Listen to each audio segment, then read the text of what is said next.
I'm David Tillman, author of nootropicsexpert.com, and in this video I'm going to share with you what I know about saffron as a nootropic, what it is, why we use it, the science behind it, dosage, and side effects.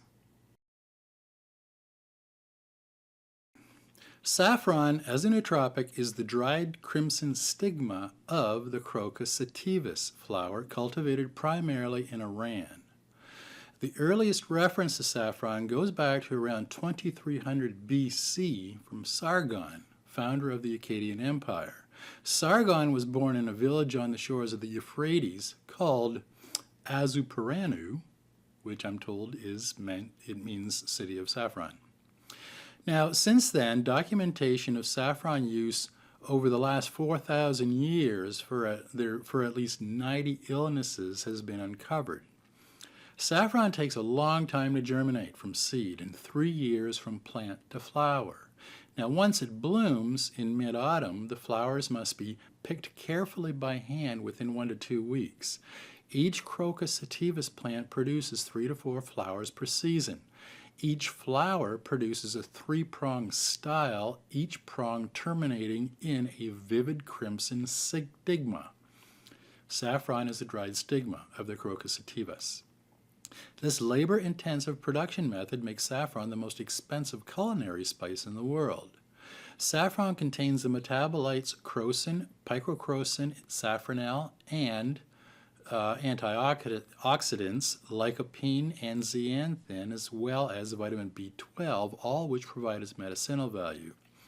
As a nootropic, saffron may be used for depression, PMS symptoms, postpartum depression, memory, appetite suppression, and preventing neurodegenerative diseases like Parkinson's and Alzheimer's. Well, first, saffron boosts mood. Recent studies suggest that brain-derived nootropic factor, or BDNF, nerve growth factor, and cAMP response binding protein, or CREB, all play a role in anxiety and depression. Further research shows that saffron has a significant effect on BDNF, nerve growth factor, and cAMP levels in the brain, which likely explains why saffron is so effective in treating teenage anxiety and depression. One study in 2018 had 80 participants aged 12 to 16 with anxiety and depression. They had them try saffron extract, it's called Saffron, 14 milligrams or a placebo for 8 weeks. The study concluded that saffron extract was effective in relieving the symptoms of separation anxiety, social phobia, and depression compared to placebo. Researchers in the psychology department at Murdoch University in Perth conducted a systematic analysis of every clinical trial they could find for high-quality, randomized, double-blind studies using saffron, a placebo, and antidepressant meds as controls in humans, but not in animals. So these are all human studies. The team concluded that the clinical trials support the use of saffron for the treatment of mild to moderate depression. And second, and this is a big deal, second, saffron for preventing Alzheimer's. One of the most common symptoms in Alzheimer's patients is depression, and doctors commonly prescribe antidepressants for treatment, including drugs like sertraline or Zoloft, despite the fact that these meds don't work for Alzheimer's disease and come with a host of side effects. An alternative treatment is obviously needed. So, researchers set up a double-blind, placebo-controlled trial with 46 Alzheimer's patients. The patients were given 15 milligrams of saffron twice daily or a placebo for 16 weeks. The results of this trial showed saffron produced a significantly better reduction in behavioral and psychological symptoms than placebo, and concluded saffron is both safe and effective in mild to moderate Alzheimer's. The acetylcholinesterase inhibitor donepezil, or Aricept, is also prescribed for Alzheimer's patients, and it's used for increasing acetylcholine, which has been found to be low in these patients. A 22-week randomized double-blind trial with 54 Alzheimer's patients was conducted to compare Aricept with saffron. Patients received either 15 milligrams of saffron twice per day or 5 milligrams of Aricept twice per day for the extent of the trial. This phase 2 study found that saffron extract was as effective as donepezil or Aricept in the treatment of mild to moderate Alzheimer's, but saffron did not produce the side effect of vomiting. To experience saffron's nootropic value, you'll need to use more than a sprinkling of the spice from your local supermarket. Studies show that saffron has been an alternative to some popular antidepressant meds and for anxiety. And another study with 18 to 45-year-old women suffering from postpartum depression showed that saffron was effective in reducing depression. And a group of women aged 18 to 45 dealing with premenstrual syndrome or PMS found that saffron was effective in relieving depression during 2 menstrual cycles 3 and 4. Saffron is a smooth muscle relaxant and helps lower blood pressure, likely because its inhibitory effect on histamine H1 receptors, stimulatory effect on B2 adrenoreceptors, and an antagonistic effect on muscarinic receptors.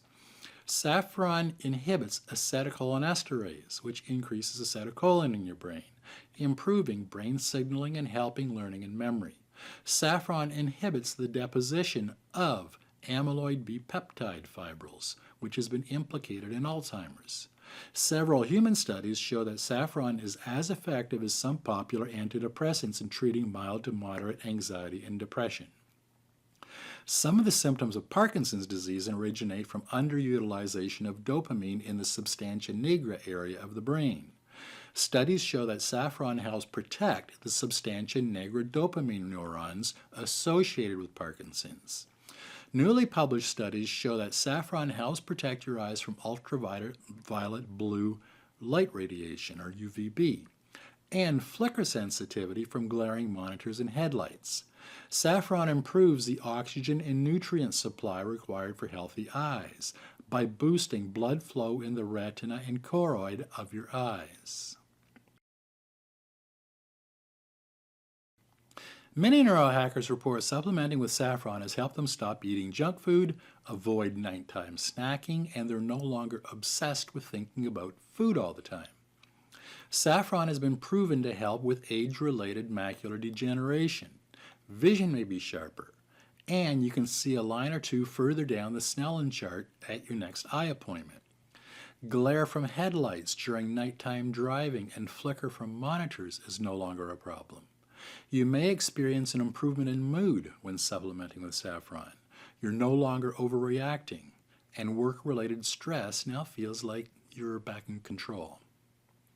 Many neurohackers report an increase in energy and better libido with saffron, and feeling tired and emotional is a thing of the past. You're back to your bright, positive, happy self.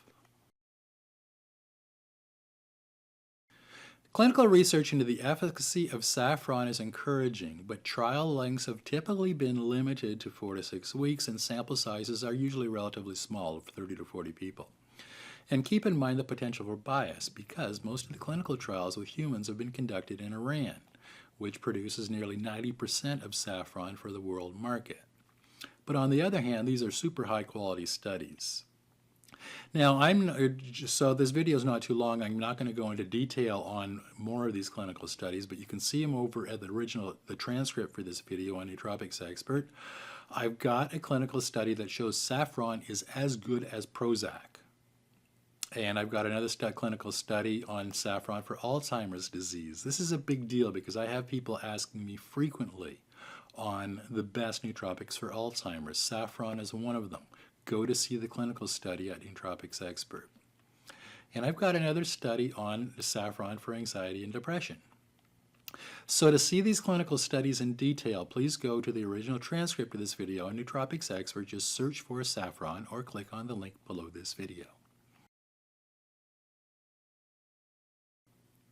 Recommended dosage of saffron is 25 to 30 milligrams twice a day for mild to moderate depression. Clinical studies have evaluated doses ranging from 20 to 400 milligrams per day of saffron.